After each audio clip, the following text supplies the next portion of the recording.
Hello, welcome back to the Pale Wizard YouTube channel. We're continuing our set of videos today, ranking the discographies, and today's video is all about Kate Bush. So we've both listened to the entire discography of Kate Bush, all 10 albums. We've ranked them together, and we're going to see tonight which one comes out on top. So Dan, do you want to just quickly explain the rules of how we've done it? Yeah, so obviously we listened to them, made our comments, we've each got our own way of scoring them, but we ranked them in order of greatness, and then we send our scores to your lovely wife, independent of each other, so we don't know what the other person scored it, and his lovely wife then collates it, and then we'll see tonight which is the winner. Okay, so just to let you know, we do have some ties. Okay, that's kind of obvious, wasn't it? It was going to be obvious with 10 albums, I think. Interestingly, they're all ties as in the same scores as well. Okay. So there's 3 sets of those ties. Usually if there's a tie and one person has ranked that album higher, that album would win. But these are scores that are identical. So we'll have to fight it out. If you've seen one of our videos before, it gets pretty bloody. It's unlikely you've seen one of our videos before. Probably not, no. You're probably a Kate Bush fan who's just discovered this and is thinking, who the hell are these two guys? But we've done a few of these, so... this one I'm quite looking forward to because I'm quite a big fan. Yeah, definitely. So it should be good. So without further ado, who wants to do number 10? No, I'll do the first one. Do the first one? So this, I mean, none of these albums are in any way bad, are they? So no, that's the thing. 10 of them. So some of the previous ones we've done, there's been some stinkers, whereas there isn't really any stinkers with Kate Bush. It's all quality stuff. Yeah. But I've got an idea what this might be. Okay, so in at number 10, The Red Shoes, 1993, produced by Kate. I gave this 1, you gave this 1. So yeah, we both ranked it bottom, which I thought might be the case. Yeah. And I think for most sort of ranking videos of Kate Bush albums, it's probably going to be the one that does end up at the bottom. It's not to say, like we said, it is a bad album in any way. Yeah, it's just by sheer virtue of the greatness of the other albums, that's all. Yeah, it's just that everything else is a little bit better. What have you got to say about this one? Let me just refer to my notes. So yeah, my notes. Sonically, this is a bit odd, this album. The production, am I right in thinking this was the first time that she went fully digital? It is, yeah. This is the first fully digital record that she did. You can kind of hear that. It's got a little bit of a cold sound to the album. It's probably not as luscious or as experimental or as brave as some of the other albums, shall I say. So there's, towards the end of the end of the album especially, some of it veers into what could be anything from the kind of mid to late 80s. Not to say there's not some great stuff on it. Like I love Rubber Band Girl. I thought it was a great single.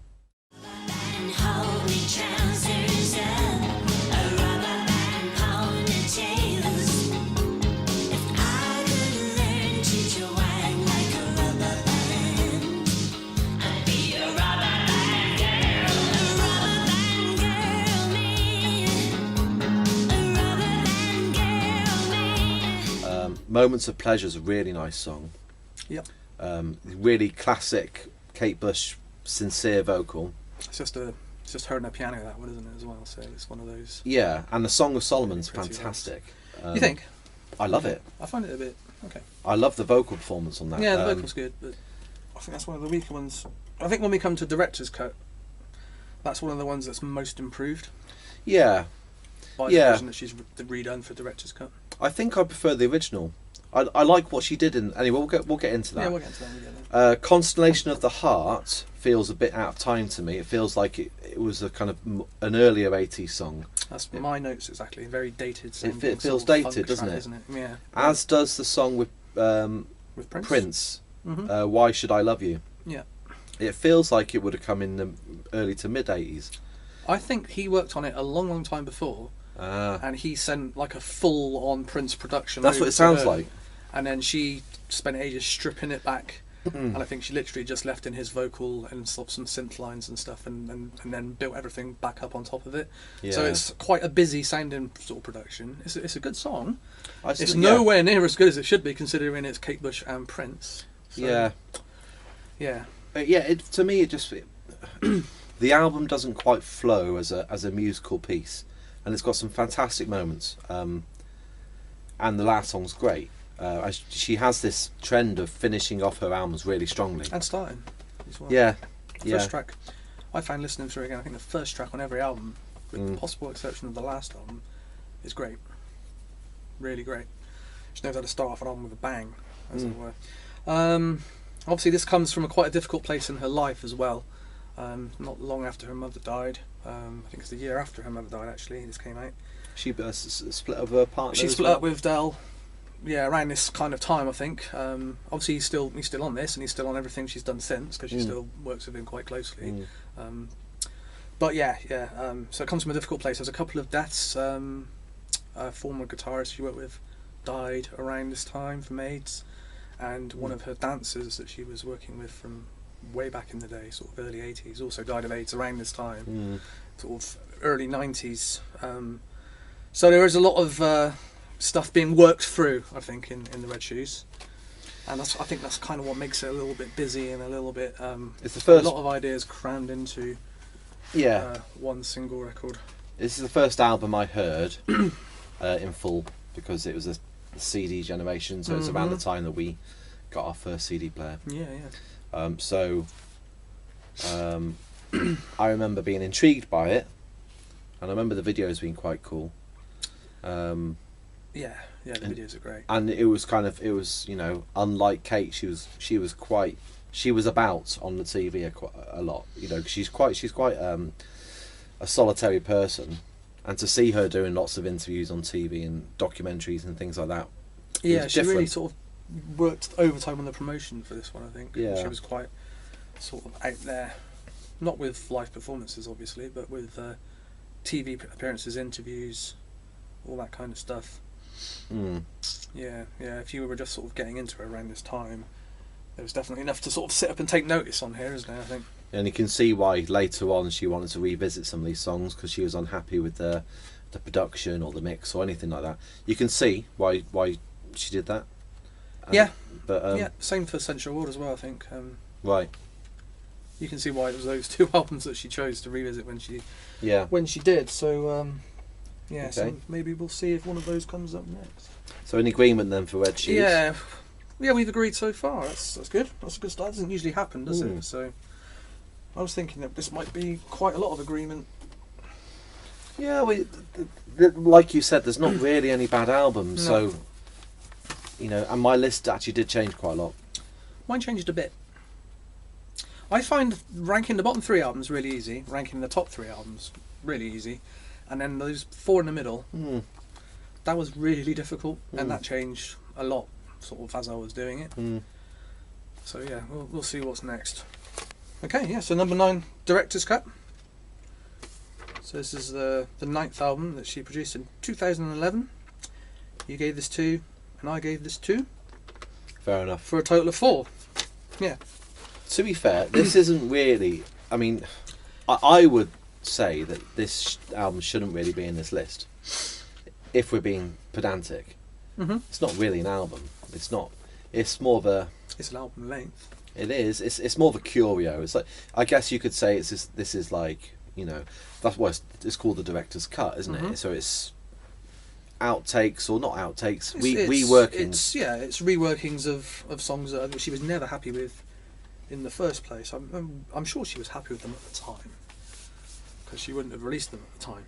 But I think she thought she could improve, especially on the Red Shoes, because obviously there's more songs on here from Red Shoes than there are from Sensual World. But she could improve on those songs and make them better, and I think it works. I think it's successful, with the exception of the songs that were really good anyway. There's the very best songs.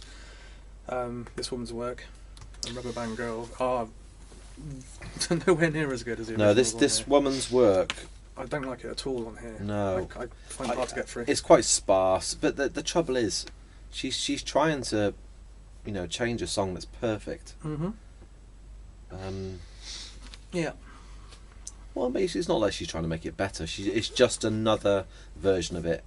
So you know, like you said, some of it works, some of it doesn't. I like the version of Flower of the Mountain. Yeah, so that's the Sensual World title track redone. I like her voice has matured a bit, so the lyrics take on a slightly different meaning. Yeah. Because obviously it's The lyrics are different. The lyrics. Yeah. The original song, she wanted to use James Joyce's Ulysses. That's right. And then she was never allowed permission by the estate. And then she was given And then retrospective. she was. I think it was coming up to the end of the copyright period. Right. So I think the estate probably thought we could get some money out of this one last time. Yeah. Before it lapses. So it's nice to hear that new version. And it works really. It's a great song anyway, and it works really well with these new lyrics, which is kind of the song that she wanted it to be in the first place. The Song of Solomon again is a really nice version. I wouldn't particularly say it's better because I really like the original. I think it's really good on this. It is a good version, but yeah, for me, I like the deeper understanding actually. Yeah, because that kind of makes more sense because of the nature of the lyrics. It's all about that kind of technology interfering with human nature and things. So how they've introduced that is actually quite nice. Yeah. That probably for me improves on the original. It does for me as well. Yeah. I press execute. I know that you've been feeling tired. I bring you love and without understanding. I know that you're unhappy. I bring you love and without understanding. I think, like I said, I think the only things that don't improve are This Woman's Work and Rubber Band Girl, because they are two of the best songs on those albums, and these versions are markedly inferior. Whereas pretty much everything else is at least as good. I mean, I don't like that song particularly with Clapton on it, and So Is Love. I mean, it's okay, and this version is just okay, but everything else, to me, Song of Solomon, Lily, Toss of the City, which is great too. It is nice to hear her voice changing. Yeah, a lot of these have been sort of dropped down. I think This Woman's Work has been dropped down by 2 tones. Is it? Yeah, because of it's quite high, isn't it? The Yeah. original version. And her voice is obviously, she's a lot older here. This is 2011, so it's 20 years later. She was a busy 22 person in years 2011, wasn't she? It's weird, isn't it? So the 2011 is the most sort of recent 2 albums that she's released, and there was 2 albums from her in 2011, and the first 2 albums also came out in the same year. Yeah. In '78. So if she never does anything again, it's kind of bookended her career quite cleverly in a way, isn't it? Yeah, yeah. I'm sure it's all by a coincidence rather than design, but yeah, cool. Yeah, I do like this, and this was the first release on her own label, Fish People, as well, I think. And she owns all of her music. She bought it all from EMI, didn't she? So all of it? Yeah, she has the rights, I think, to all her albums. Wow, when did she do that? Between this coming out and Right. like when these box sets were re-released. Very wise investment, actually, isn't So it? yeah, I don't think she's the kind of person, like a lot of these musicians recently that are selling their catalogues on, and I can't see her ever doing that. Feels very wrong to me, all that. Yeah, well, it's There's something not right about it. when you get to a certain age, I suppose you've got to think who's going to be best. Who's going to be in a position to look after my legacy? And do you really trust that in a record label? Well, yeah, that's what the family's for, isn't it? Yeah, or like these third-party companies the that are doing it as well. However, saying that, look what's happened to the Tolkien estate. Yeah. As soon as Christopher Tolkien died, it seems that no one in the family really cared anymore. I know. So they've let anyone do anything to his work, haven't they? With that current Amazon series, yeah, so it's a testament to that as well. Well, absolutely, indeed. You can. But I mean, so I guess there is something to be said for. I mean, obviously, Bush has faith in her estate and her family. She's always had that sort of tight knit family unit. Yeah. The brothers have been involved right Yeah. from the beginning, Yeah. especially Paddy. The band has almost been the same throughout the entire time. So she literally has that family unit around her that she's constantly been working with. It's refreshing, isn't it? Even there's obviously the famous people that have come and gone, and a lot of those have stayed with her throughout. Peter Gabriel, people like that. So it's cool to have that kind of. And I think that if anything did happen to her, that the family would be there to continue. I mean, obviously, her son has been involved in her music lately as well. So if we do get another album, I think her son will be more involved in it as well. So. But And I'd like to hear that as well. Yeah, me too. Yeah, so I think these are a tie. Aren't they? Okay. So we've got 8 and 7. Let's tied, open so them we'll together do, then. We'll do them together. Okay, so I bigger have one. the Sensual World Mm-hmm. from 1989. I gave this 5 and you Yeah. gave it 3. Okay. Okay, and I've got Lionheart Mm. from 1978, and I gave this 5, and you gave this 3. You want to talk about Sensual World to begin with, Tim? So Sensual World again. So that's again. This is my sort of third lowest one. Not to say that it's in any way a bad album, because it really isn't. This one came out in '89. You've got a piece of paper. There's '89, isn't it? Yes. 89. The follow up to Hounds of Love, which is obviously her most commercially successful album. So it was a difficult one, I think, for her to follow up, and not entirely successful, but it starts off with a banging song, Sensual World.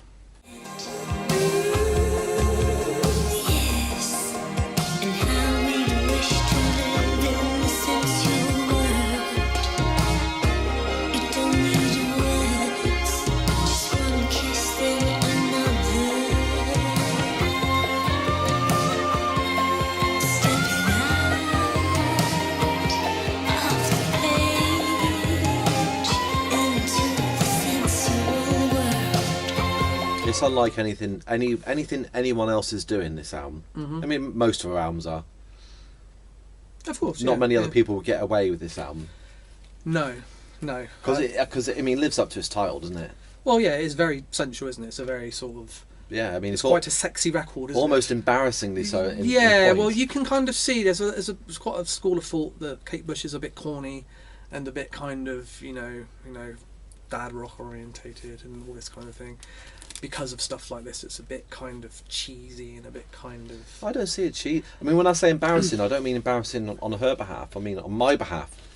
I almost feel like I'm blushing when I'm. You know what I mean? Well, Sensual World is like that. It's fantastic because it is really sexual. So her voice goes from kind of alluring, kind of like hushed whispers, and but she still belts it out as well when she needs to. And again, I love Deeper Understanding on this. I preferred the remake. Yeah, I do. Yeah. But it's the imagery that and also she keeps with that fretless bass sound that she has in so much of her music. It's never really gone away. That has well, because Del Palmer's been there playing bass pretty much throughout, hasn't he? So, it's one of the few things which grounds Kate Bush's work, isn't it? Is that bass? Mm-hmm. Yeah, that's the advantage I think of having that constant. The drum and bass has been the same throughout, so the percussion side of it is tight and that harnesses the music so well. And then Dave Gilmour's on a couple of tracks on here. Yeah. So Dave Gilmour pretty much credited with discovering Kate Bush, isn't he? I think he's the one who passed the tape on to he had a mutual friend, I think, with the family. Yeah. And passed it on to EMI, who said yes, please, pretty much straight away. From just these early demos that she's made. Well, I think a lot of them she's sort of 15. He deserves credit for that. I mean, and he does deserve credit for that. Yeah. He because, obviously he knew talent when he heard it and saw it. And he plays guitar on Love and Anger and on Rocket's Tale on here, which are both decent tracks. Yeah. And you can hear it's him. One of the weird ones on here, Heads We're Dancing, which is a song about dancing with Hitler. I mean, not many artists would get away with that, would they? And you wouldn't get away with that these days, would you? So, yeah, very much off its time. 1989. There's a lot of kind of East Asian sounds in this album. Yeah, and there's some sort of Irishy stuff. Yeah, The Fog has Celtic. got, some Celtic sounds on it. I like the majority of the songs. It's a really good album. This woman's work kind of sticks out a little bit because it was originally made for a film soundtrack. It's a John Hughes film, isn't it? She's Having a Baby, which I haven't seen. Have you seen? No. So I've seen the clip of it. I've seen most of John Hughes' films. Yeah, it's like I think it's like a tearjerkery kind of romantic film. So I think the song is used in a scene where the woman's sort of giving birth or in the process of giving birth, and there might be some complications, so that it's sort of concentrating on the guy's fraught reaction to that, sort of waiting to hear how his wife is. That's a clip on Pray God you can call.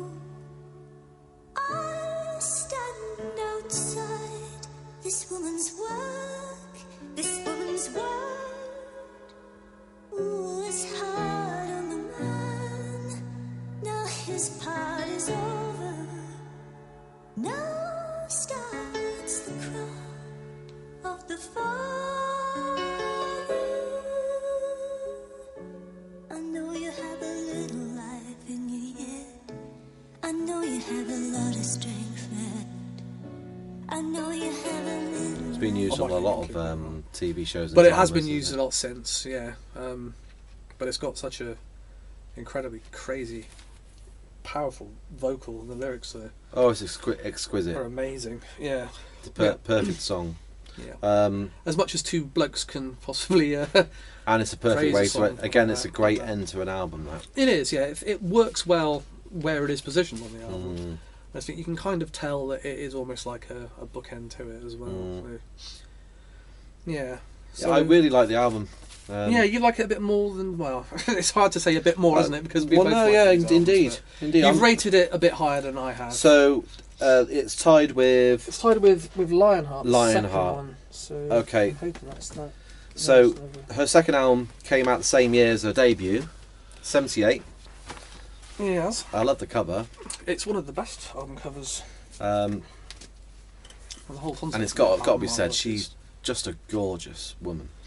I imagine it must have been quite hard to know what to do with Kate Bush. Maybe the record company and the media and the PR people, maybe they thought she was going to be this flash in the pan novelty, what one hit wonder kind of. I think because of the way the first album was, and because Wuthering Heights was such a big hit, and because it is so out there, that people were thinking this is a novelty artist in some respects. Yeah, And I always thought she EMI was. probably thought, hang on, we've only got a year to get the best out of this. Let's just get the second album out straight away, which is probably slightly to its detriment because some of it does seem a little bit rushed. There obviously are songs on there which are older. I think "Wow," which was the Yeah, that's sort of great. the main single, was considered to go on the first album, Kick Right. Inside, at one point, and didn't make the cut, which says a lot. Which is probably the best song on this album. Time and time again, mine and mine again. Ooh yeah, you're amazing. We think you're incredible. You say we're fantastic, but still we don't hit the beat. Wow, wow, wow, wow, wow, unbelievable. Wow, wow, wow, wow, unbelievable. It's interesting how the lyrics for "Oh England, My Lionheart" are the only ones handwritten Yeah, inside. What do you think they're? I don't know. Maybe it's just it's the title track, isn't it? Lionheart. It does. It did strike me as a very kind of English sounding, almost like a tribute to England. I do. I mean, it's twee. What's the trouble with that? Yeah, like "In Search of Very Peter twee. Pan" is very whimsical musical Oh, yeah, theatre. yeah, I don't like that song. It's got a bit of jazz to it. It is very musical theatre, isn't it? Yeah. She does that really well, and her vocals are becoming a little bit more refined. You can tell she's starting to try and control her voice a bit more. Yeah. Obviously, Wow is great. The production's very kind of lavish, late 70s. Maybe it's laying it on a bit thick with the production. Yeah, Andrew Powell, who did the first one as well. This is the last time that they really managed to get someone to produce her entirely. She wasn't having it after Never Forever at all, but she co-produced Never Forever. This was the last one that was completely produced by someone sort of independently, and was very much the label's idea. I think the label sort of wanted her to be produced by someone. They wanted her to work with session musicians. She managed to get her band in on some tracks on here, as she did with the first one, but this is like the power struggle album, isn't it? I think in a way. It must have been really difficult for her to carve her own niche. Yeah. I love the Hammer Horror Yeah, Hammer Horror is one of my favourites. because she's really experimenting with her vocals on Yeah. that, isn't she? Yeah. And again, you know, when that came out, I mean, I imagine the record company are like, what the hell is this? But it was a single, wasn't it? So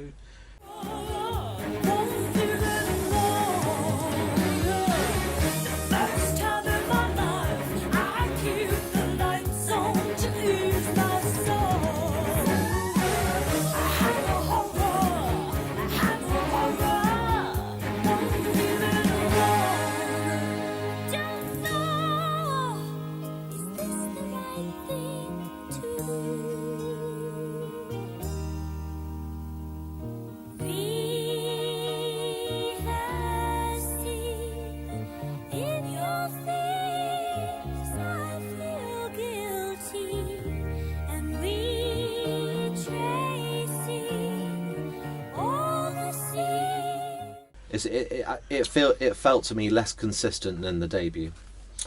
it is. Yeah, I think it is. But that's quite standard for a second album, isn't it? And like you said, well, coming 6 months later, that's mad. it's Absolutely mad. yeah, you can kind of tell. I mean, there's a few great songs on here, and there's a couple which I can kind of skip if I'm listening to the whole thing. Symphony in Blue starts off really strong. Well, it's quite clear that you think this should come over the Sensual World. Yeah, my bottom 3 are Red Shoes, Sensual World, and Director's Cut, because they sort of belong together, I think. I'm happy for that to go in number 7. Yeah, you know, because it's a great album. I like both the albums. I think when you sort of come down to it, you know, Wow, Hammer Horror, you know, those songs elevate it. This one's more evocative, Lionheart. It's got better artwork as well, doesn't it? I mean, that's one of the... Yeah. That's I mean, one of the again, best I mean, you know, my ratings are based purely on what I feel right now. You know, listening, because that's all we can do, isn't it? Well, it is, yeah. I mean, they do change, don't they? But there's then you will have your that- favourites. but- Yeah, there's albums that have meant more to me over the years, but you know, sometimes you overdo something, and so we're sticking this. So we're going to go Sensual World. Sensual World 8, and, yeah, Lionheart 7. Okay. Yeah. So you can do... oh, this is a tie as well, 6 and 5. another tie. Okay. Yeah. Ooh. Right, you have number 5 Oh, then. you got- okay. So these two are currently drawing. What you got there? 50 Words for Snow. So... The final album or the, so far. The latest album. The latest album, 2011. I gave it 6. Yep. You gave it 4. Yep, so I'm guessing it's over around 4 and 6. Yeah, so The Kick Inside, the first album. Obviously Andrew Powell produced this again with Dave Gilmour on some of the tracks. You gave it 4 and I gave it 6. Let's talk about The Kick Inside So first. let's do The then. Kick Inside. So we've just done Lionheart. So what debut album this is? Has there ever been a debut album like this since? Possibly not. Not like this. No. No one's like Kate Bush. No. There's been some really crap imitations of Kate Bush. There has. Yeah. There's been some people that have done her thing well. People like Tori Amos. I remember when Tori Amos came out, I remember feeling, I don't know, it felt too close to the bone to me. However, going back now, you can listen to her stuff, and actually there's some good stuff going on there. I But think when she first came out, it was it seemed like a little bit of imitation, but because she's carried on so long and sort of carved her own niche a little bit as well, it just happens to sound a bit like her. You know, it's just coincidence maybe. I think it's a little bit more than coincidence, Yeah, because possibly. even the vocal phrasing was quite similar. You can't. I don't think you can accidentally do those vocal phrases. There has to be some kind of osmosis going on. Considering culturally they're worlds apart as well. Yeah, I mean, I've got nothing against Tori Amos. I quite like her music. Just remember at the time thinking, And she does cover some Kate Bush songs as well. Does she? Yeah, I've seen a video of her doing Running Up That Hill. Oh, Yeah, interesting. it's not as good. But yeah, this is the debut album, the one with Wuthering Heights on it. On the winding, windy moors we'd roll and fall in green. You had a temper like my jealousy, too hard, too greedy. How could you leave me when I needed to possess you? I hated you, I loved you too. Bad dreams in the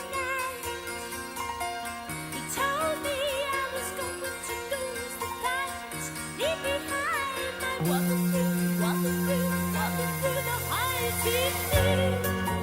It's me, I can't come back. So I mean, that's my comment is it's a very strong debut. Yeah, it is. This is very strong. I love the first song, Moving.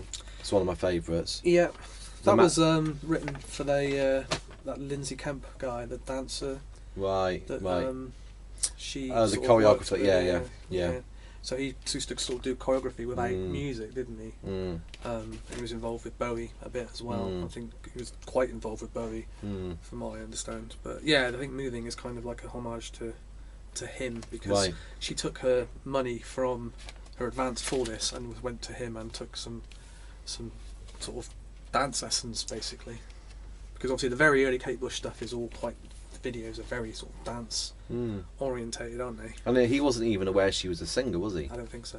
No. No. I think he didn't really know much about her until, I mean, there's a dedication on this album to him. Didn't she literally She just sent him one. slip it under the She door? slipped it under the door. Yeah, yeah. That's the story goes. The Man with yeah. the Child in His Eyes Yeah, is amazing. It's quite Beautiful song. quite creepy in a way. it's quite creepy to think that she wrote that when she was like 14 or something as well. Because I've never been able to figure out what the lyrics actually mean. Yeah, it's there's probably a few ways of looking at it. Yeah, it is quite sort of creepy, isn't it? It's a bit almost. I mean, a lot of her stuff is kind of horror film influenced, and there's some quite dark sort of lyrics and stuff in a lot of her albums, and that is one of the songs on here that does make you think, what's that about? But yeah, she wrote that when she was a child herself. There's also quite a lot of the prog rock influence coming through on this album. Some of the solos and guitar work is quite heavy, and you know, you can hear bands like Pink Floyd, obviously, Gentle Giant. Yeah, exactly. Yeah, there's a big Pink Floyd influence Genesis. on here for obvious reasons. And obviously, And there's a big rock track on her, isn't there? James and the Cold Gun, which is. So was that a throw over from the band she was in before? Yeah, so the band she kind of formed, pub didn't band. she? She formed a pub band, the Katie. Was it Katie Bush? Was her brother in that? So yeah, Paddy was in it. Yeah. Good song. So yeah, that's very much a kind of a song that they were playing around the pubs of sort of London in the sort of mid to late 70s before the album came out. So I think that was what the song that the label wanted to use as the first single, and the sort of first big example of Kate being Kate, standing up for herself and saying no, it should be Wuthering Heights because that's going to be the song, and obviously it went to #1. So what did EMI know, eh? See, with Wuthering Heights, I remember as a kid, my first experience of Kate Bush was Wuthering Heights, obviously. Yeah, and it was for most almost people, isn't it? It was almost a meme, wasn't it? Everyone was taking the piss. It's got to be one of the most parodied songs, not because it's crap. It's because it's so out there and so unique. It makes it very, very easy to parody. There was a lot of comedians taking the mick out of it. There was that Faith Brown comedian that got off doing Kate Bush a lot in the early 80s. She was like an impressionist. Do you remember her? I remember her. Yeah. Yeah, she did impressions of Kate Bush 2 or 3 times. Right. we're all alone on the stage tonight. We've been told we're not afraid of you.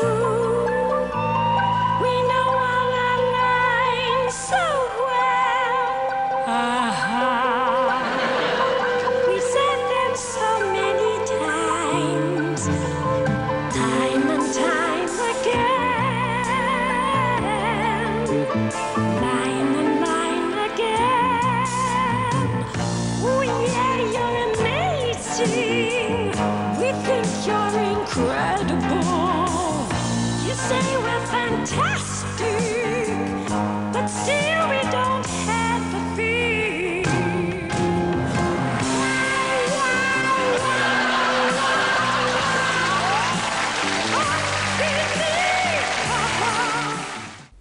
It's an easy target, isn't it? Alan Partridge, obviously, with Kate Bush the as medley. well. Yeah, the medley, which is brilliant, but it's an Roll easy, in yeah. the ball.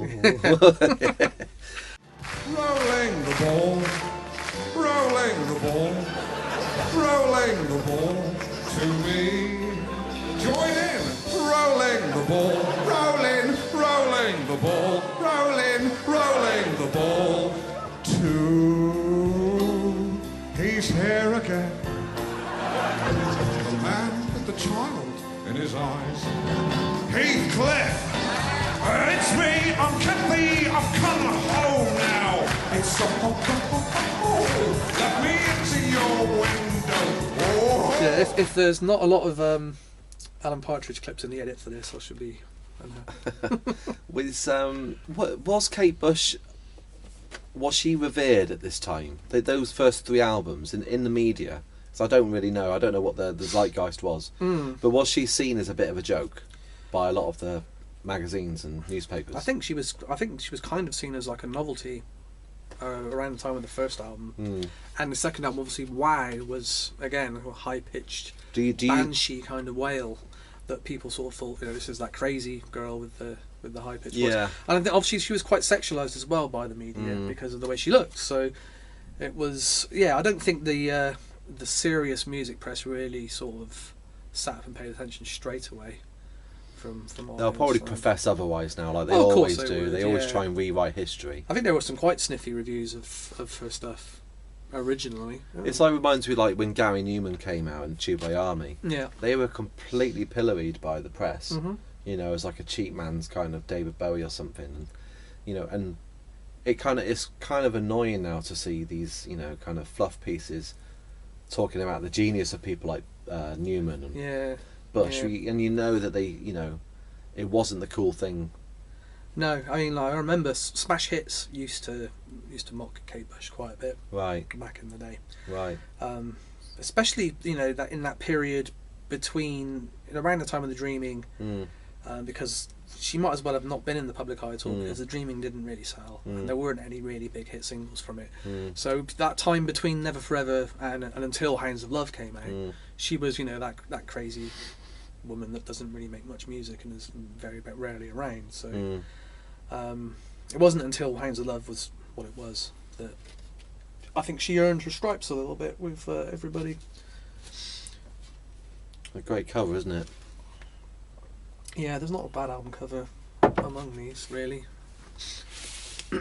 So this, at the moment, is tying with 50 Words for Snow. Yeah, so you've got the first album, and with some very, very early songs on here, saxophone song, and Man with a Child in His Eyes, right up to the very last music released. Yeah, so 50 Words for Snow from 2011. Yep. I'll admit I didn't actually properly listen to this until...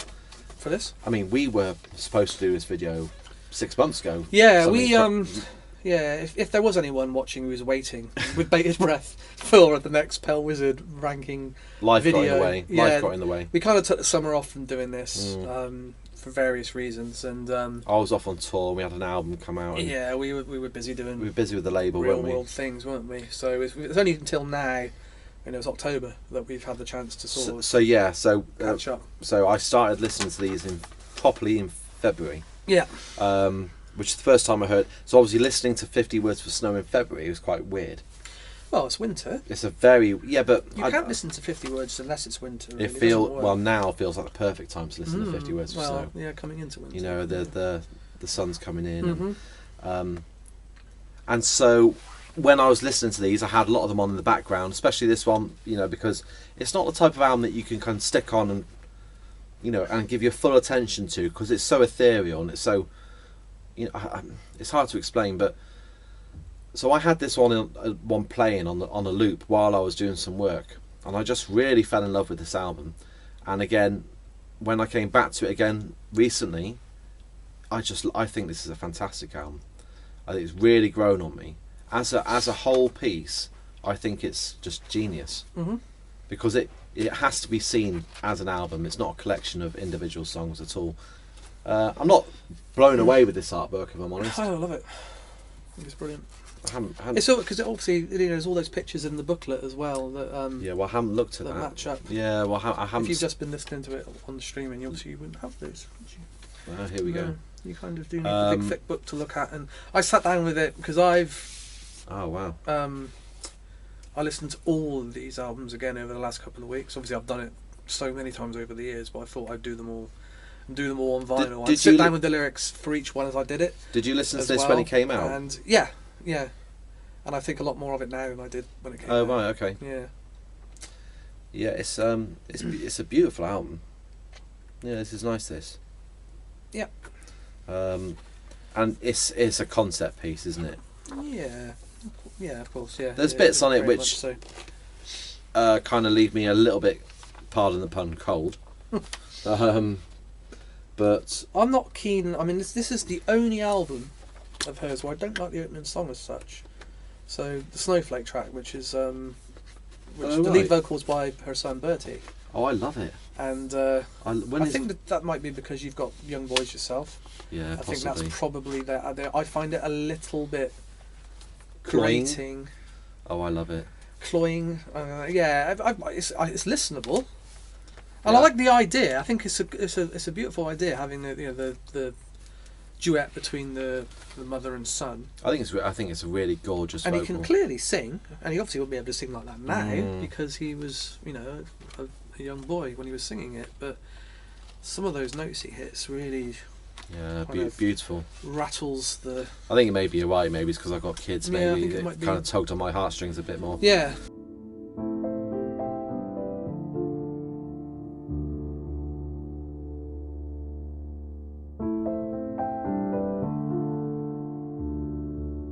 I am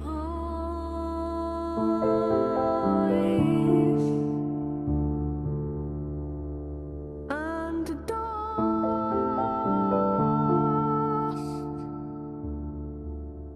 I am sky.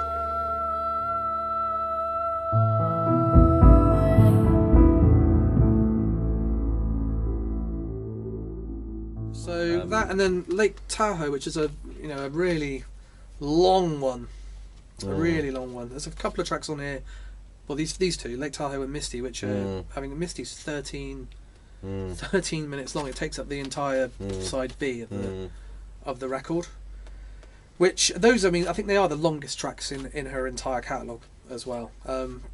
Lake Tahoe is the track about the ghost looking for a dog, which I like, is good. Misty, which is a really weird track about having an affair with a snowman, and waking up and finding him gone in the morning, he's melted, and it's quite dark as well. Some of the lyrics in it about the mouthful of twigs quite sort of brings up quite vivid visuals, and it does go on a bit, but I think it's great.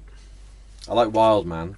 And Wild Man was the single, which is great. It really reminds great. me a bit of David Bowie, actually, that a little bit. And the duet, it's with on the chorus, Andy Fairweather Lowe, who's the singer from Amen Corner. Yeah. It's a random choice. Yeah.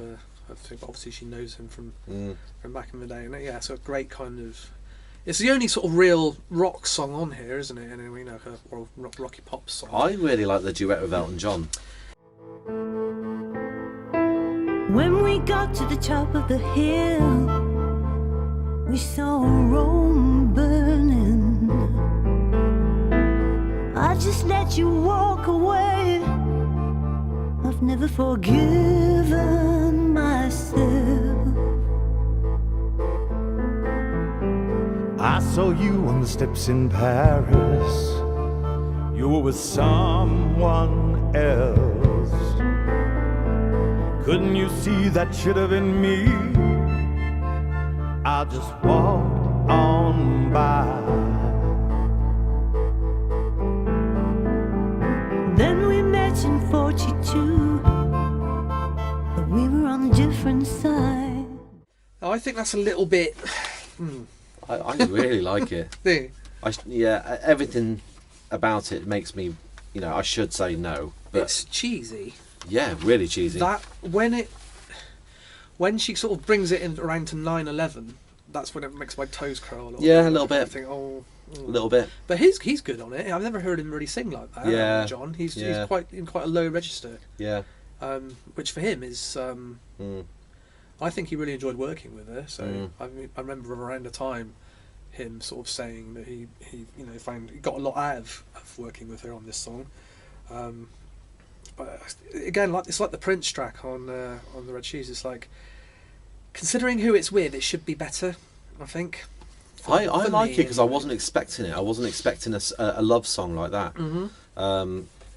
You know, there's so many kind of references to loneliness and you know, mixing with the barren landscape of how the album's kind of situated. The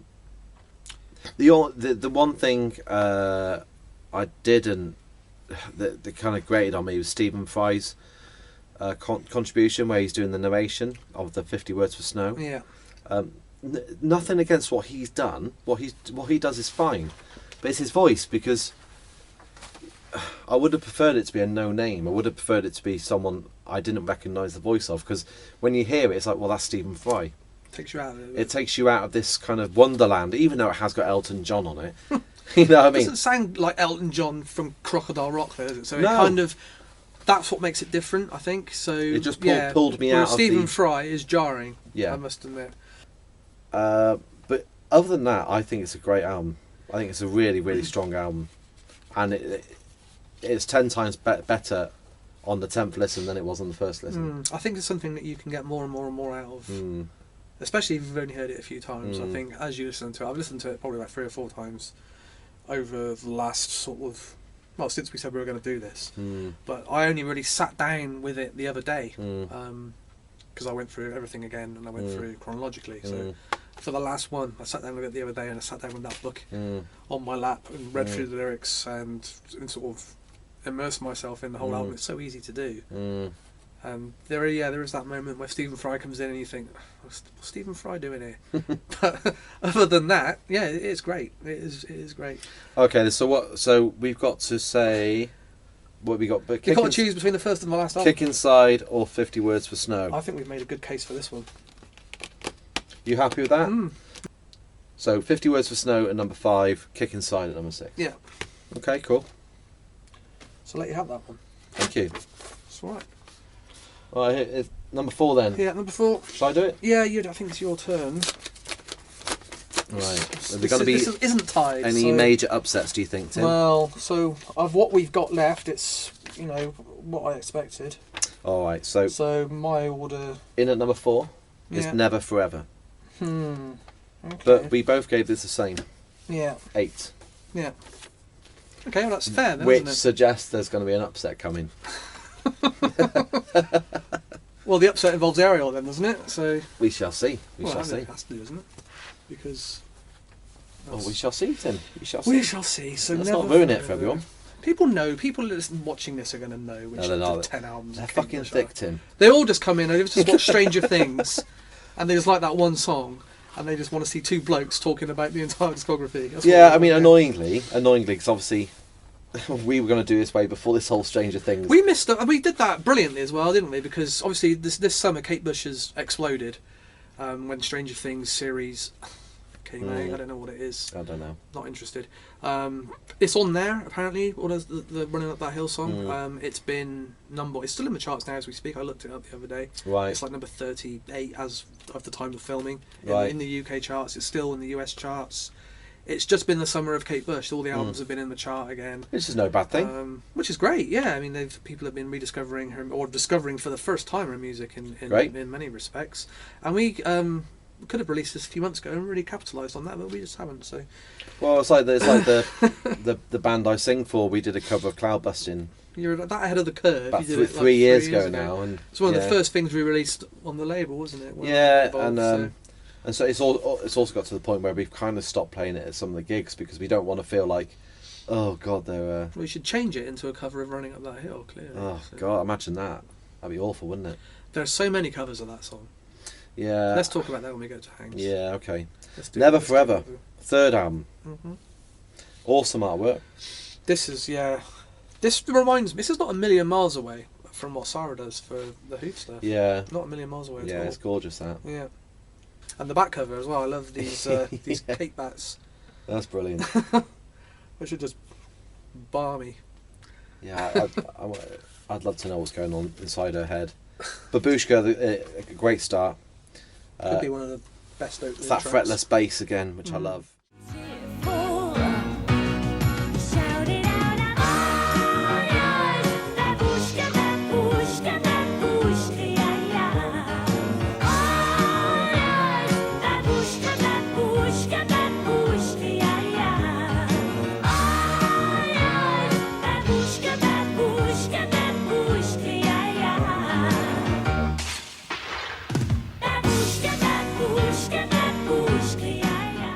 and she's starting to introduce more of her sexuality into the lyrics and the way that she puts, because she plays a lot of characters in her songs, doesn't she? Sometimes it's hard to distinguish whether it's coming from Kate Bush or whether it's coming from a character she's portraying. So unlike a lot of kind of rock stars of the time, like your Alice Coopers and your Bowies and stuff, who had their kind of characters, you know, that you knew the character, you knew Ziggy Stardust and stuff, she kind of flips from character to character from each and every song, which I find quite interesting, really. And she's introducing a lot more of her womanhood into the songs, which I noticed on this album. It's always been there, and it's always been something I really appreciate. She's a real champion for the female form of, and you know, the female expression, and there's loads of that in this album. And it's more experimental in the structures and the rhythms than her previous two albums. Yeah, this is the first album that she co-produced. This one, she didn't produce it entirely herself, so the label weren't yet willing to let her go at it all completely alone. So she sort of had that guiding hand on it. But you can kind of tell there's a few tracks on here which really hint at what's going to come. Yeah. Pretty much. This is like this is like side B. Yeah, this is like the bridge, isn't it? Yeah. This is the bridge between what came before and what's about to come. Yeah. So you got some of those kind of Pink Floyd-y rock guitars in some of the songs. So you got Violin, which is the heaviest song that she's done, I think. It's probably the only track that is approaching approaching heavy rock almost.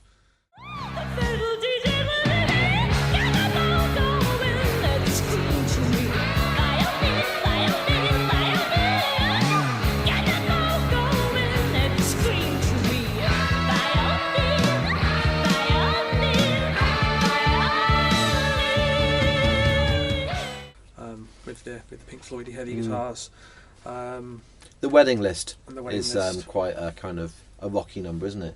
It is, yeah. And it's quite another dark one based on a Francois Truffaut film, The Bride Wore Black. Oh, right. Yeah, about a killer bride kind of thing. Oh, wicked. Yeah. But yeah, another example of her being influenced by sort of quite dark films and things. And books. She was very into her literature, wasn't course, she? Yeah. I love the Army Dreamers is one of my favourite songs. Yeah. That guitar line is just like a demented beautiful. waltz. Yeah, it's beautiful. Yeah, and Breathing, which is the lyrics gorgeous. are just so out there. Be the first fluid you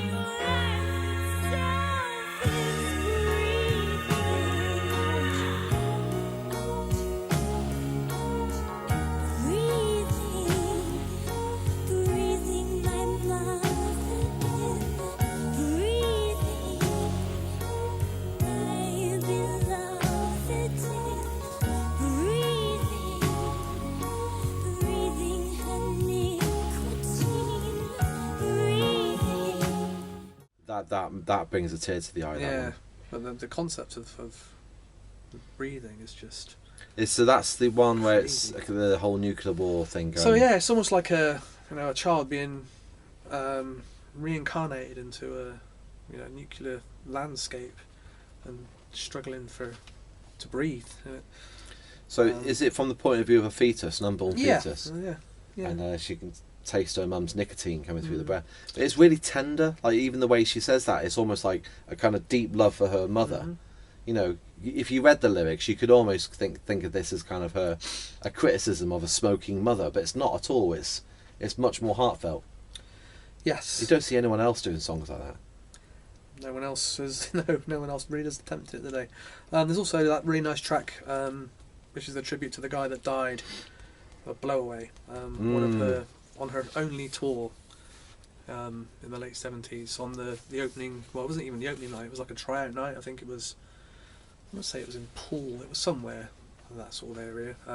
After the show, one of the sort of stagehand guys, I think he was like a lighting guy, went back in to sort of check everything was cleared and fell off the stage and died after he was in a coma for about a week and then and died. So yeah, so obviously she only ever did that one tour. So whether it was because of that experience or she was never one for travel anyway. So I think she's spot on. What with not touring? Yeah. It paid off when she eventually did come back and do that residency in the Hounds of Apollo, because it sold out in 15 minutes, like a month's worth of dates. Yeah, so, I mean, you know. Yeah, people were definitely clamouring to see her. She must, you know, I think she's gone against all the kind of the normal tried and tested formulas for pop and rock stars. Yep. She's just done the opposite and it's worked. Yep.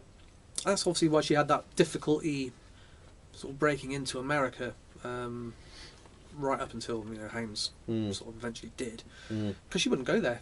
I think the record label would have wanted her to go over there and promote an album when it was coming out. It would have destroyed her. She would do it. Maybe I think she did it a couple of times, but on the whole, she wouldn't. She was not going to do all these interviews in America. And Kate Bush on the road would have sucked, wouldn't it? Yeah, I mean, both the tour in the 70s and then the 2014 thing in the Hounds of Apollo were big, lavish, like almost like circuses. And they were fantastic. Yeah.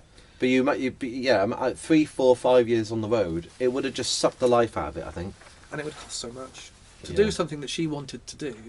She's never. That's one thing you can say for her, is that she's never done something really that other people have wanted her to do. She's kind of always ploughed her own sort of furrows, and she's always gone her own way.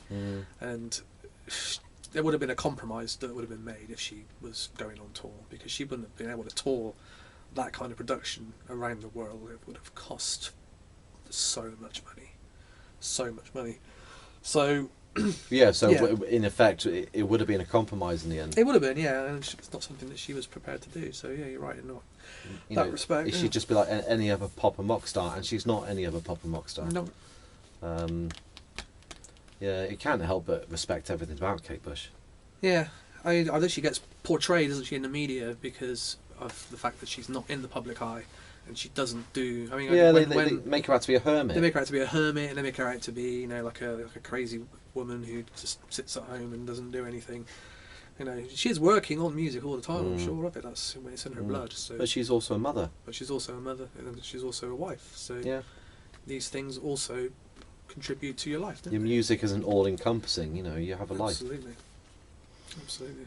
Yeah, great am. Yeah, so we were in agreement on Never Forever. Yeah.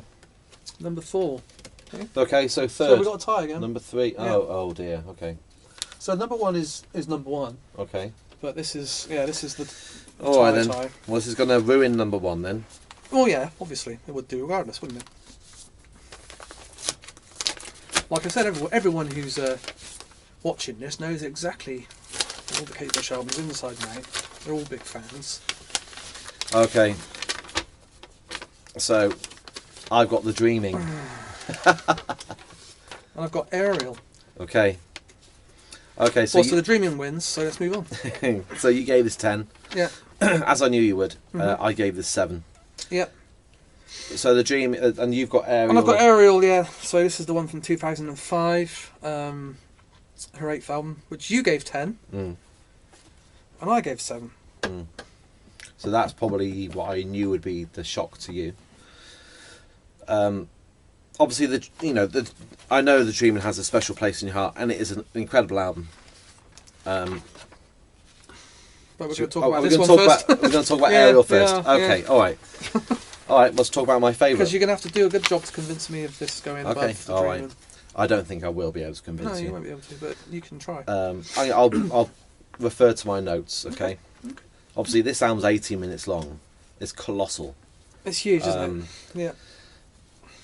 And it's awesome as well. Don't get me wrong. From the very start, it's brilliant, and it doesn't let up. For an album to come into someone's career, 25 years into a career? After a gap more than of that, nearly 30 years into a 12 career. 12 years of not releasing an album as well. And for it to be so consistent and so... It all works as a cohesive thing, it really does. Some of the production's so stripped back and bare at times, it almost doesn't sound like a Kate Bush album. But that's just the brilliance of the songwriting. It's like the song Bertie. It's got those beautiful little fiddles going on, and again, there's that kind of Celtic influence coming through. So Bertie uses like Renaissance era instruments. Right. Okay. Well, there you go. Yeah. That's what makes it quite sort of special and unique. Yeah, it gives the whole album that kind of oldie English kind of vibe. Especially the first side, yeah. the songs Yeah. rather than the concept piece. Yeah, so the actual songs are great. The How to Be Invisible Mm-hmm. is one of my It's favourites. brilliant, yeah. Stem of wallflower, hair of dawn.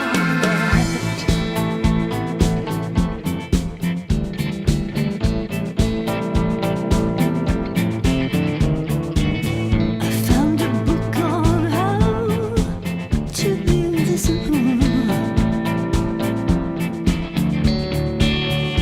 On the edge of the labyrinth, under a veil you must never live. Really brooding and That's what she called her. She released a book of lyrics, I think, right. not so long ago, and called it "How to Be Invisible." Oh, okay. So she Um, obviously holds that song in high regard as well. Yeah, I mean, obviously, this is one I heard when it came out. I liked it when it came out. I remember thinking, yeah, that's really good.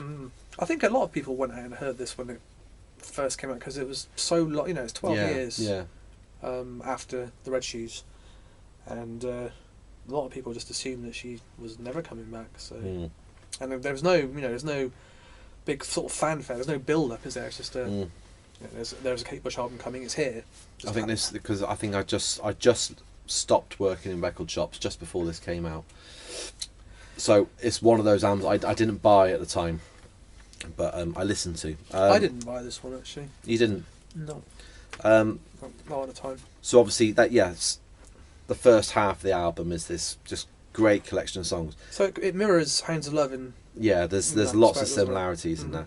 So when the Sky of Honey, which is that's the title of the second So half. yeah, Sky Honey is the name of the concept piece. Of this. So okay, Sea of Honey is the Yeah. first side. Sky of Honey, Yeah.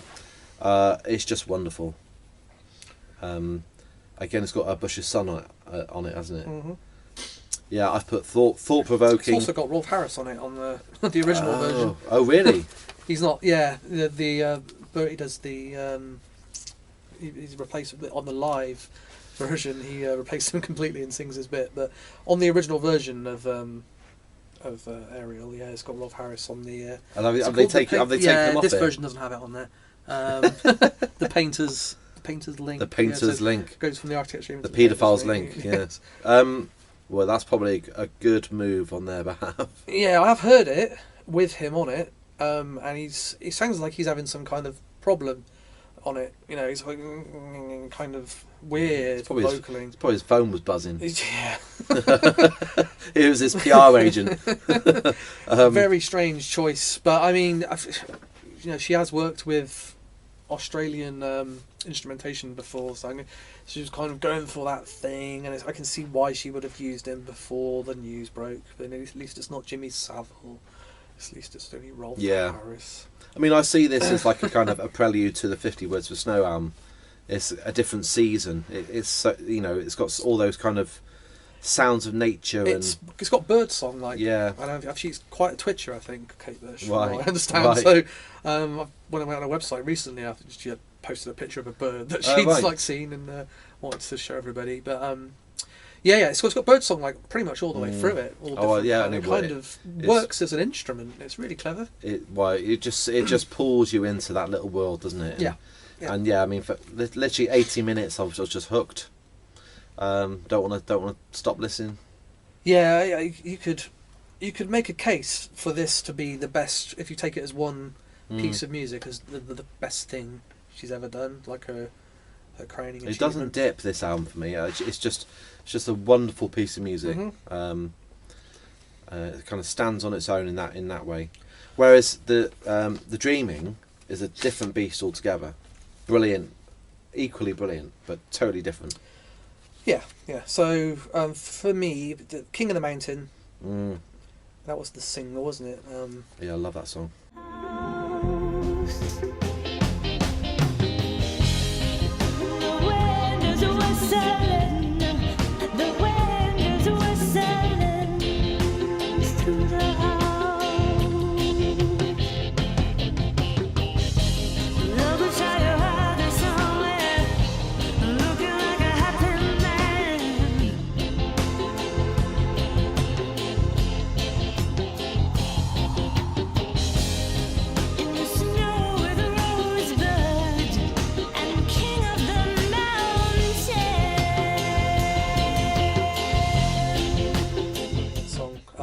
the Pie song.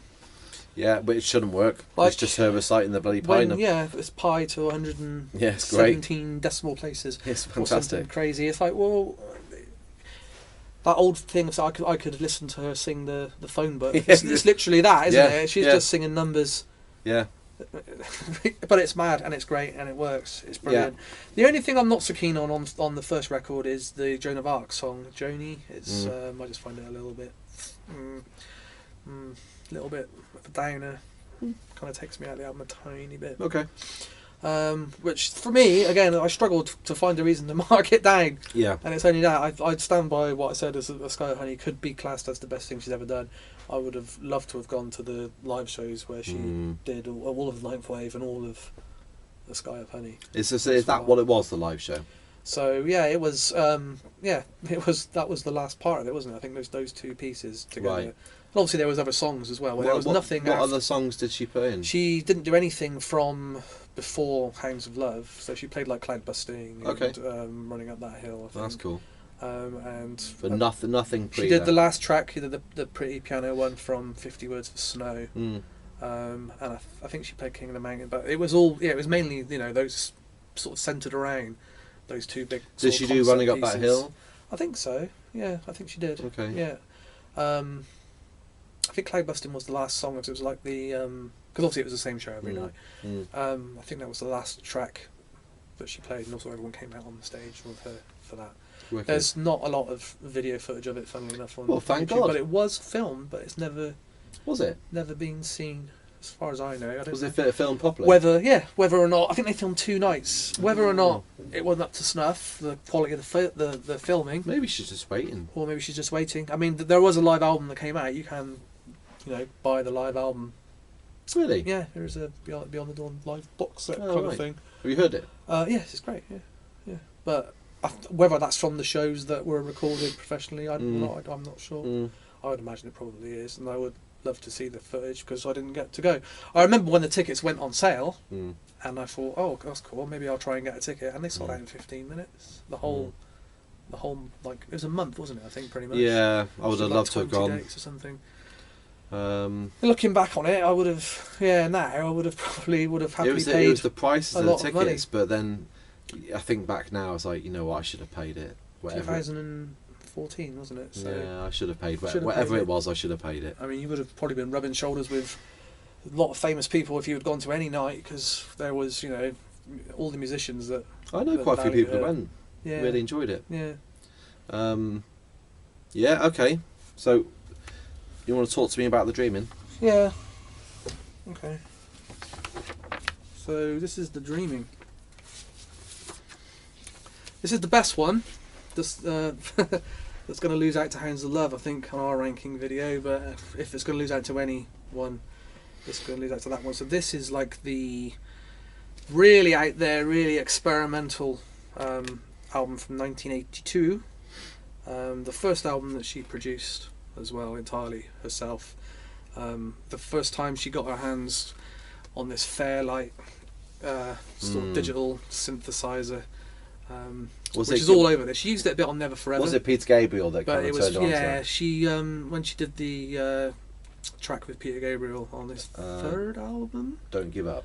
Yeah. Obviously it's in there, and then she was, I think, shown this incredible instrument. If you've seen what a Fairlight CMI looks like, it's it's almost like a BBC Micro kind of thing, isn't it, with a keyboard attached to it.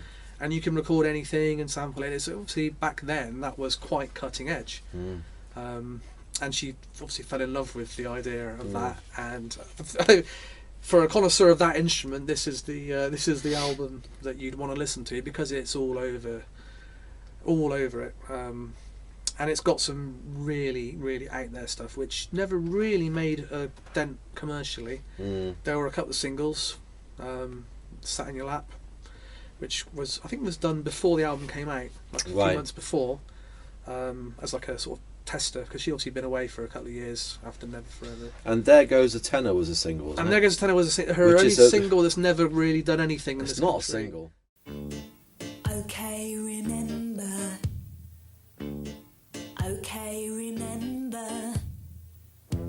that we have just allowed half now to get into it and get out. The sense of adventure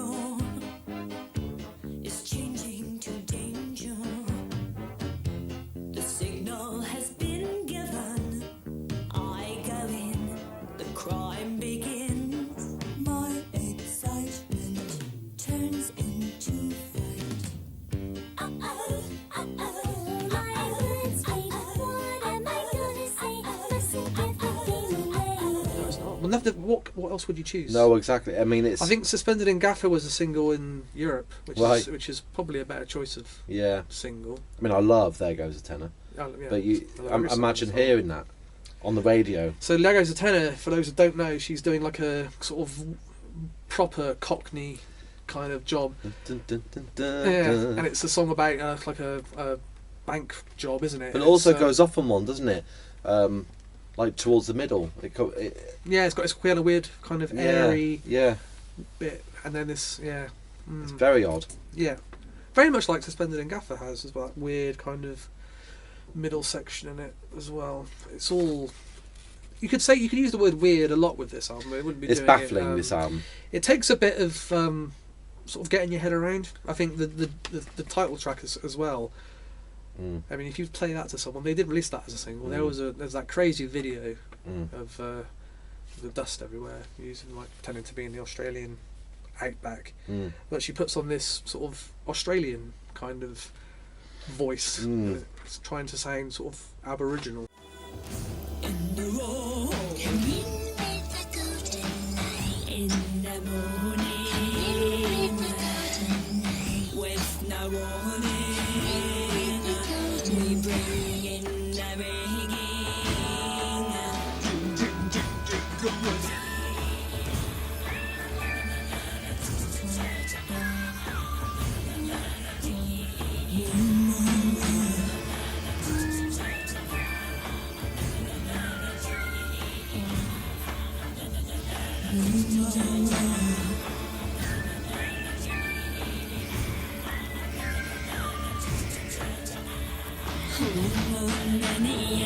There's so many different voices, like barking going on in this album.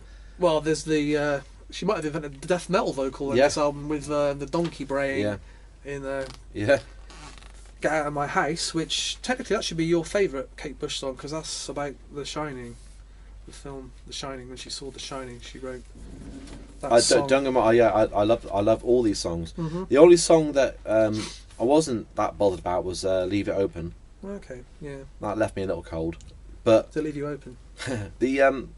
it's a very antagonistic album, this. It is brilliant, and it's obviously genius. The only thing that kind of marked it down for me when I was doing this ranking was the fact it's not an album I can always listen to. I have to be in the right mood to listen to it. That's all. Really? Well, yeah, because it's a marathon to get through sometimes, because It's not a long album. it's over the top. Sometimes the vocals are just so in your face. They go from like beautifully sensual vocals to operatic to literally death metal growls, and it's not an easy listen at all. But it's a great album, and obviously, you know, it's one of a kind. You can't really compare this to anything else, let alone her material. No, it stands out in her discography, doesn't it? I mean, it's got no Sat in Your Lap. It's kind of a single, isn't it? It is now. At the time, now it my brain's wasn't. used to it. Yeah. It's fantastic. It's one of the best singles there is. But at the time, I remember first hearing it, I was like, "What the hell is that?" I think it's my favourite video of hers. Yeah, it's great. I've been doing it for years. My goal is moving near. Says, look, I'm over here. Let it up and disappear. See the knowledge is something sensitive in your love. So see the knowledge is I want to be a lawyer. I want to be a scholar. But I really can't be bothered. Ooh, just get it quick.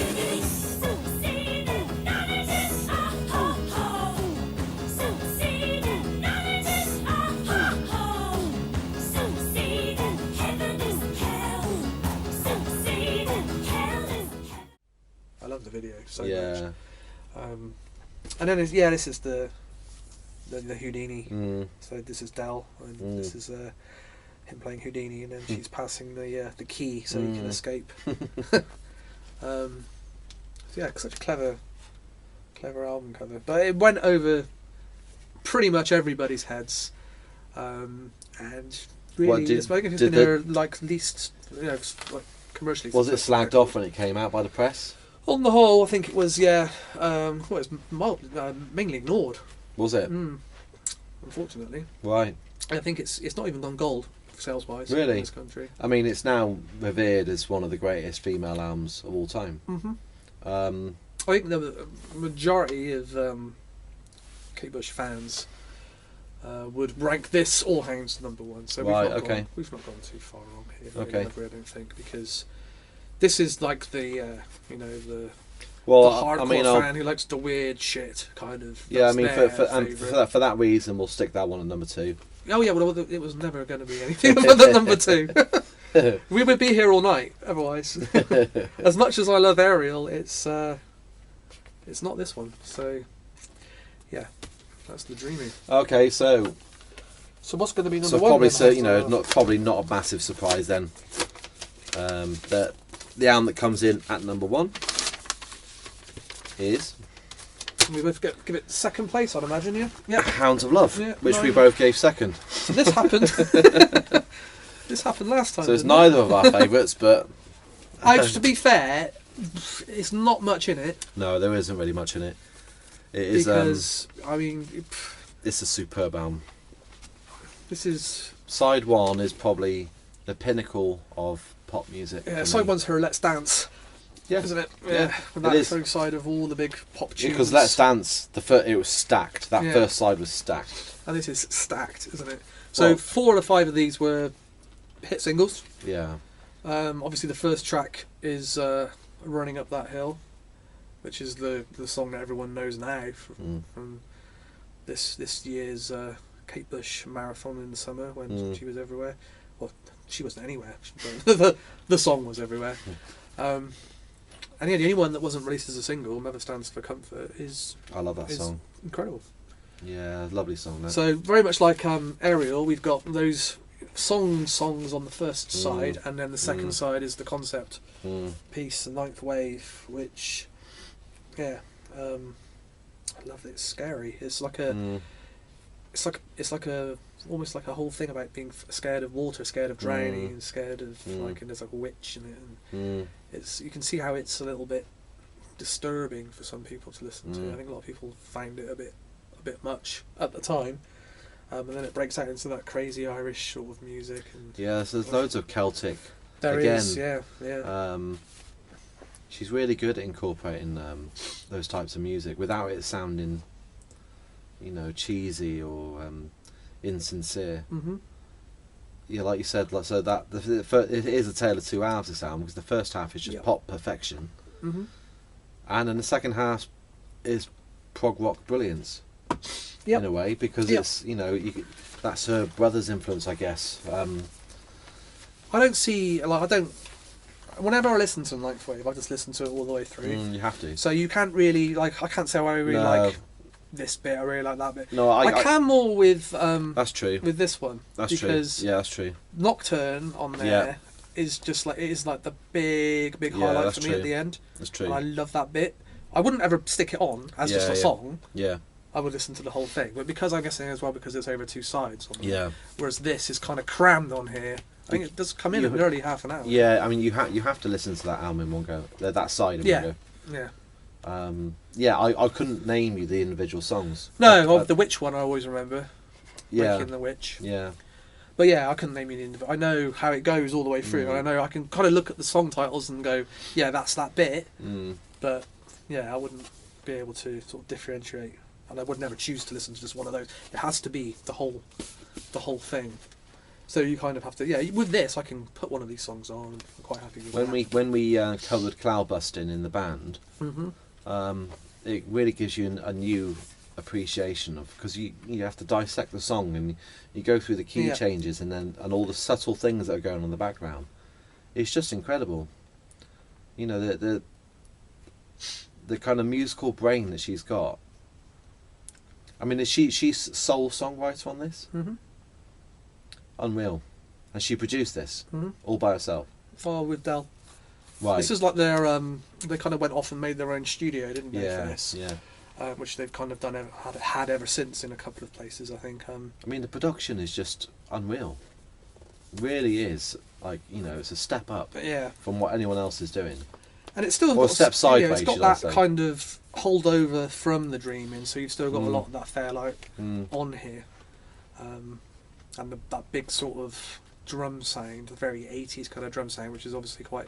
And do you think it was a apparent. conscious decision to say, okay, let's write some massive hit singles? Do you think that ever kind of went through their head? Do you think that really motivates her? I'm not sure. I don't think it motivates her, but I wonder whether she thought, well, we're going to make the first side really accessible. Because it is. Yeah, I think it very possibly. I think, you know, I don't know the ins and outs of exactly when it was written and which order, but for me, you could quite easily see that this Ninth Wave part was written, and then they sort of looked at it and thought, well, that's quite out there. We need to line up, you know, the. I don't think she ever listens to what a record company would say. A record company would say, "That's great. Give us some singles," and that's kind of what, you know, when you look at this album, that's kind of what it is, but. I don't think she would have ever done that. I think it's not done on purpose. I think it's just You know, on this accidental masterpiece. this copy you've got here, the Big Sky, it says 7-inch mix. Yeah, Was that on the original LP?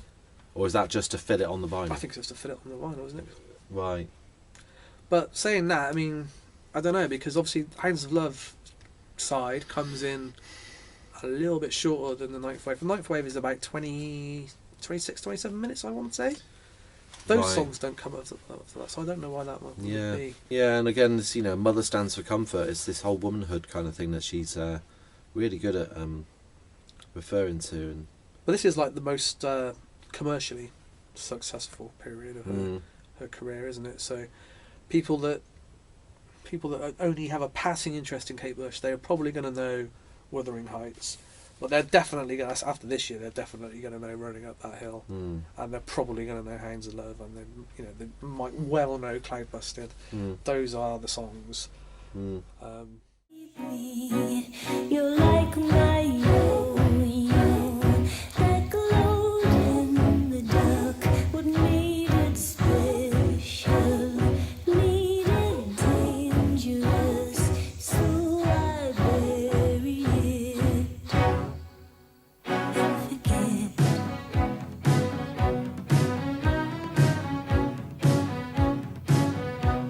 But every time it rains, you're here in my head, like the sun coming out. Ooh, I just know that something good is gonna happen. I don't know. This is, you know, an iconic album of the 80s. You can still buy this in supermarkets, so that's how much it's soaking.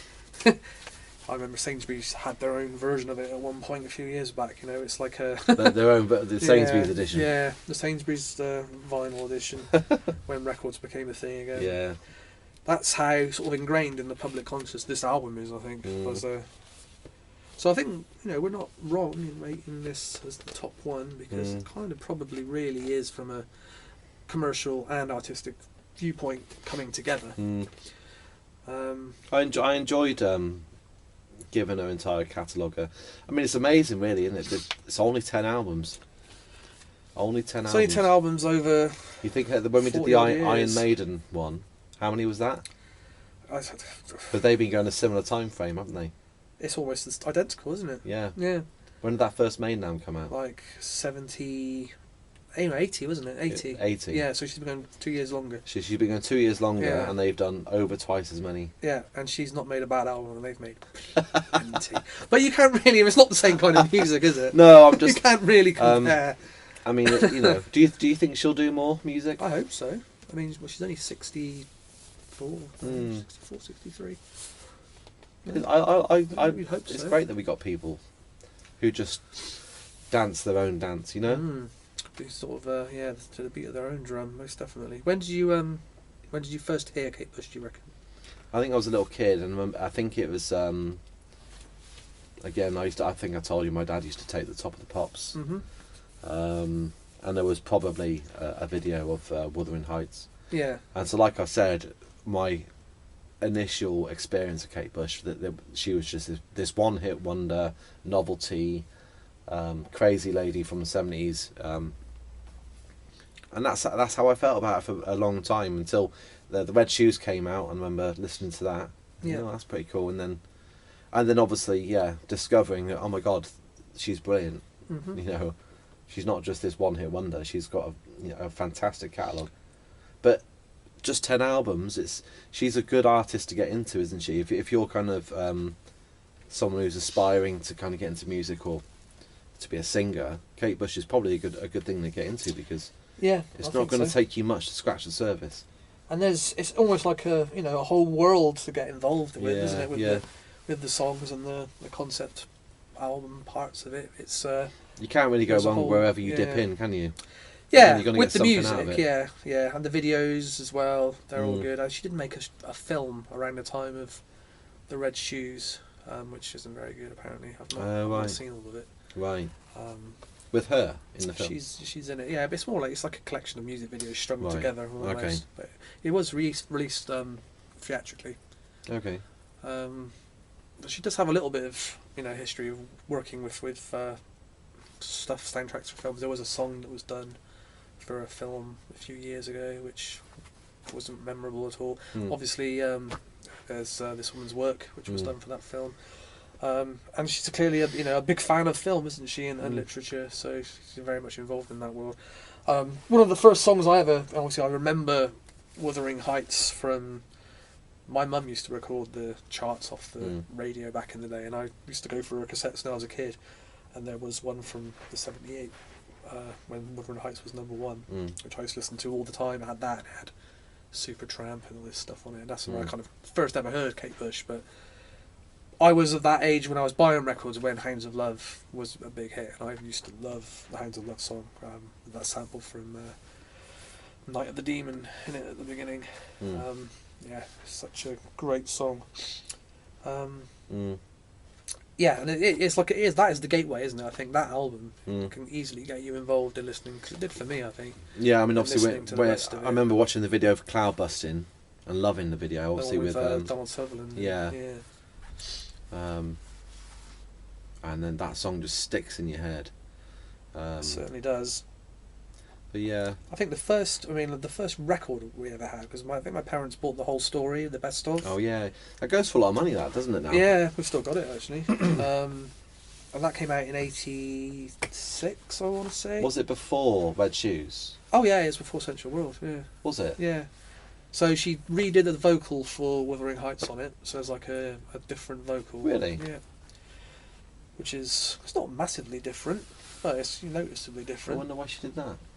Well, I think, she was quite young when she recorded it, and she Mm. wanted to maybe bring it down. Did Did the whole story come out again though? After the Red Shoes and Sensual Well, World? It's only like, it's not a massively long best of. It's got like Experiment 4 on it, which I think was done for that album. Mm. And then it's just got songs from everything up to Hounds of Love, isn't it? I Oh think? right, okay. Yeah, because it's got like Cloudbusting and stuff on it, isn't it? Mm. Well, I remember listening to that all the time when I was a kid. It's Mm. got quite an iconic cover Mm. as well. I should have Mm. bought it tonight, really. Mm. But yeah, I like think you we say, had it that on does sell tape. for quite a bit now. You can Yeah. still get it on CD quite. Now Cool. it's a good place to start for anyone with passing interest in Kate Bush, because it's got all the big numbers on it, from I guess, Wuthering Heights, White Grey Through to Running Up That Hill and Hounds of Love. So, and I think Sat in Your Lap's on it from The Dreaming. I think Right. is The Dreaming on it? I can't remember. I should have bought it, but yeah, it's a great best of. Cool. Yeah, I think that's covered Kate Bush off, isn't it? Really. What are we doing next? So we said Roxy, didn't we? Oh yeah, Roxy music. Last time. We'll try and do that fairly soon then. So that's another short one. There's not a lot of Roxy albums, are there? There's No. like 8 or 9 or something. Mm. I think that's why we chose it, wasn't it? Because Mm. we knew we had the summer coming up and we were going to be busy, so Mm. we thought we'd do a couple of shorter ones rather than another massive Iron Maiden slog-a-thon. Yeah. So yeah, should we try and get Roxy done next? Okay. Cool. So Cool. excellent. Thanks for watching. If you're still watching, and I hope you agree with our ranking of the Kate Bush videos, Kate Bush albums. There's an edit for you, and we'll see you next time. Cheers.